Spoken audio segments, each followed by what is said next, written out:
Today I'm going to explain in this session about inline policy. Maybe you heard about inline policy or at least AWS managed policy. So today we just focusing only for inline policy, and the format and all other characters is similar like managed policies. Then what is this AWS inline policies? AWS inline policies are policies that you create and attach directly to a single IAM identity. That point is the catch. Managed policy is like what the difference is one to many. Here, directly to a single IAM identity. What is identity? A user, group, or role. So we can attach the managed policy to all these identity. So we can use managed policy and inline policy attached to the similar way to the all this identity. But here the difference is directly to the single identity. These policies are embedded within the identity itself, unlike managed policy, which are standalone entities that can be attached to multiple identities. So these are the core difference. And what is the key characteristics of the inline policy? The first and main character is one-to-one relationship. Inline policies are tightly coupled with the identity they are attached to. So it's tightly coupled. So that means if you delete the identity, the inline policy also deleted. This ensures that the permission defined in the policy are not left orphaned or misused. So let's actually make some security perspective, right? So this is the main character. And the second one, or maybe there are a couple of things. So if the first character is directly attached, so that make the another possibility, we can make it granular permission. So how it is allow for very specific and fine-grained permission related to the needs of a particular identity. Or this is useful for scenarios where you need to grant unique permissions that should not be shared with other identities. So this way we can granular our permission. Also, you can enhance security by ensuring that permissions are not indirectly reused or attached to other identities. Or this helps in maintaining the strict access control. So this is one of another character. So security and control with this the inline policy will make it.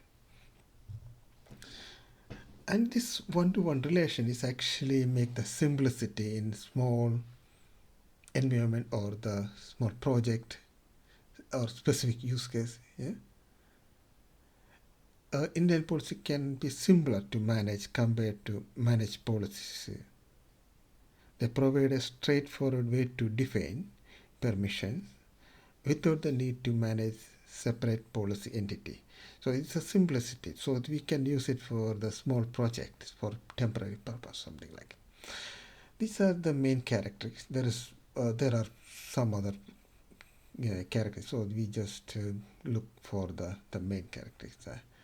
And a couple of use cases is for temporary permission. When you need to grant temporary permission to an identity for a specific task or project. So I mentioned about simplicity for the small project or environment. Right? So that's this you can tie up with it, right? So temporary permission, one of the use case. Another one is unique permission. When an identity requires unique permission that should not be shared with others. So we can, hey, this use case mostly for security and control. And another use case commonly is the tight security requirement. This is everywhere we need. In environments where strict security controls are necessary, inline policies ensure that permissions are tightly controlled and not reused. So it will not be goes orphaned. So it's if you delete it, it's just vanished. The identity delete, the policy also will go. So there's a tight security requirement. We need something like that. Inline policy is the your case. So how are we creating this one? So we can look on it. I will create some user. So first I can show it the difference. So if you going to create the policy, usually we come in the policy section and create policy, and this is what we created EC2, something like, the action generate information, import policies, whatever. Okay, something like we add policy details, and this done, right? Create policy. This is a managed policy, but there is no option to create inline policy. So the first I mentioned is tightly coupled with the identity. So we have to go to the the identity. Here I am selecting what we need to. Okay, I'm creating one user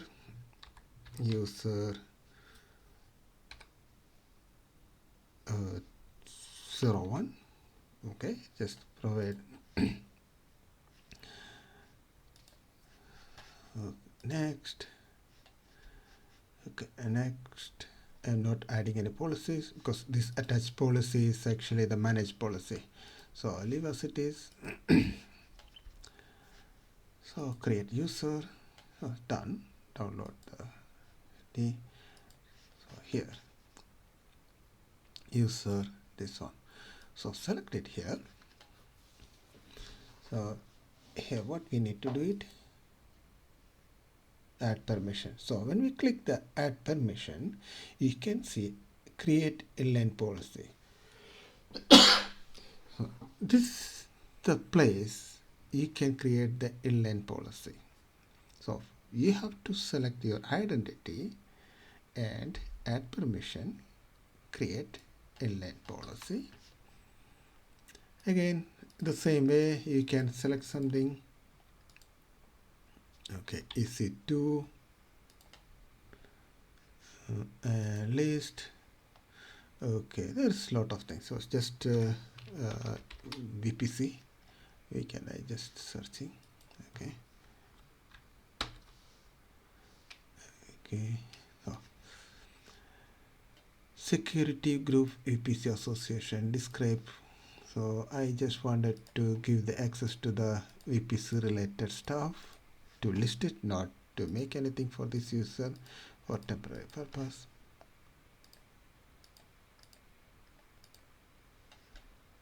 Any other? Usually, 17 or something I can say. Yeah. Policy details, policy name. User 01 inline policy. So create policy. So you can see the policy here, right?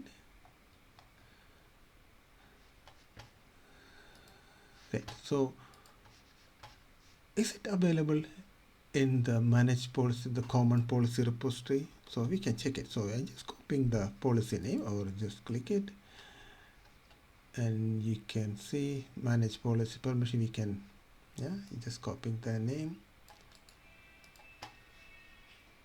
and I'm just going for the policy section and search. No, it's not available, right? So this is only available with this identity. Here the one of the things, once you create the manage the inline policy, you have to document. If for long time you will not get any idea. If you have hundreds of user, hundreds of maybe I had hundreds of identity where it used. So always make a note where is there. So this is one of the way. So just go for the. So I'll just close it, this window. Just the groups, subgroups. Just creating a group. Inline policy test. Okay, this is a group. Create a user group. So select this one.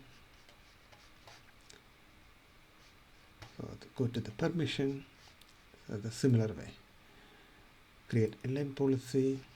Oh, this time I am going to use the ESN format. You can see the similar way what we doing in with the managed policy creation, right? So I just take it. I just create one policy template in the policy gen side, then attach it here. So here this user can reboot, start and stop the EC2 instance only in EU Central 1. So this is for the temporary purpose. I need to give the access on this region. For this user have to stop it for a temporary purpose. So next. Oh, this is group, right? The group inline policy. Create it. So you can see the group. So if I add the users to this group, they will get this permission. A similar way you can add. So the managed policy is it, I think. Okay. Let me check it if I have any policy I created now. So I don't have it. So here you can see you can create the role also the same way, create inline policy. So this way we can create inline policy. And I'm going to delete this user. So here you can see the policy. So I'm just copying the policy name and deleting this user. What's going to happen?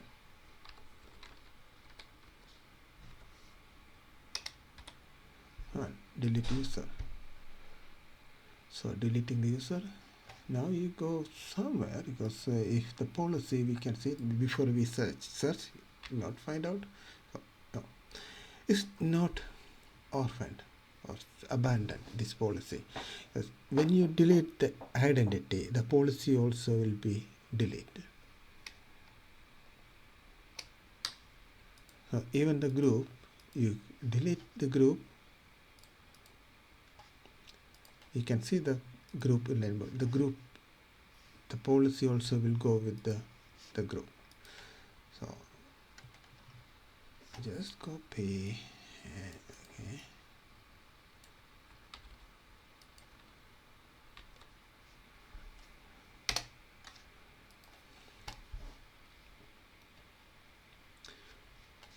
you can see the group and policy is gone.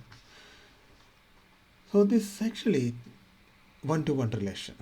Whenever you need a specific project or so specific task, you assign this particular identity. It can be a user or a group or a role.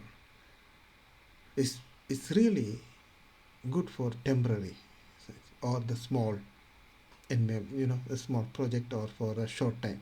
You can use it, this one, this inline policy, and it's very useful. It's tightly. If you need much security and control, then just think about inline policy. So thank you so much. That's all about inline policy. Thank you.